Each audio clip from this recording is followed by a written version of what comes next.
college classic. Did you say college classic campuses? We'll show you today. You know, we're reading the Septuagint with Apocrypha, and we're reading part 2 here.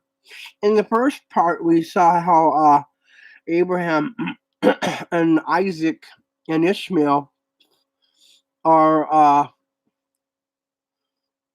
being talked about by God and being brought into the subject here. Now, Agar has a problem with Sarah, and she's her argument was calling me her concubine. She was married to an imam, and I didn't take it too personal. I knew she was playing; it was a joke, but I brought it to her husband's attention, and he said, "You are my wife's friend." I said, "Yes, well, I do. I did befriend your wife. Well, she befriended me." And I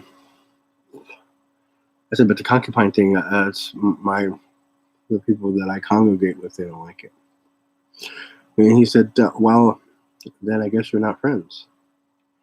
I said, I don't think it has anything to do with that. I think it just has to do with the fact that, can I call her my concubine? He says, "No, you cannot." I said, how does that seem fair to you? I didn't have an argument. I asked the imam, and he said women aren't allowed to have concubines. I kind of got her in trouble, and ever since then, she's been against me. Even to the point of stalking me, her and her friends. In part 2 here, we see that and Abram took Ishmael, his son, and all his home-born servants, and all those bought with money, and every male of the men in the house of Abram, and he circumcised their foreskins in the time of that day, according as God spoke to him. Now, they were circumcised. So we know that today, are Muslims circumcised? Are Jews circumcised? Are Arabics circumcised? Is that a standard that God has put upon all his offspring, Abram's offspring? I mean, that means that Keturah had to have her 6 sons circumcised and her 1 daughter's heart circumcised. Because his other concubine, Keturah, she had, or his other wife, after Sarah died, married again. The second wife, he had 6 sons from, and 1 daughter. Okay.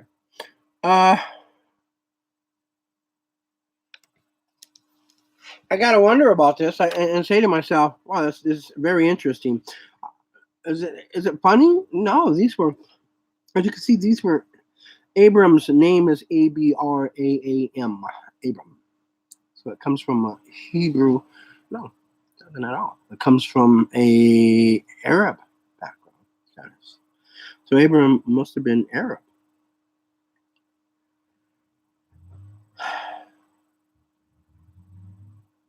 And he circumcised their foreskin in the time of that day, according as God spoke to him. And Abram was 99 years old when he was circumcised in the flesh of his foreskin. And Ishmael, his son, was 13 years old when he was circumcised in the flesh of his foreskin. And at the period of that day, Abram was circumcised, and Ishmael, his son, and all the men of his house, both those born in the house and those bought with money of foreign nations. So here we see that circumcision is very important. It's something that has to be done. It's something that must be followed. But here's the thing that really gets me about this is that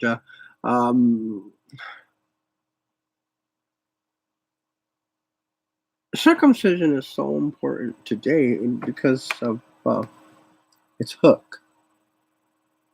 Its hook. God don't want you hooked.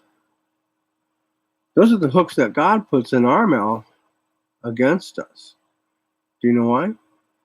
If we're behaving like whores, then God's going to allow a whoretry to come against our wives, that they may be taken from us. We have to obey God. Those hooks are no good. This is College Classic Campus Hits. Our daughters, our wives, our mothers, our sisters, our aunts, our nieces. Why? To punish us.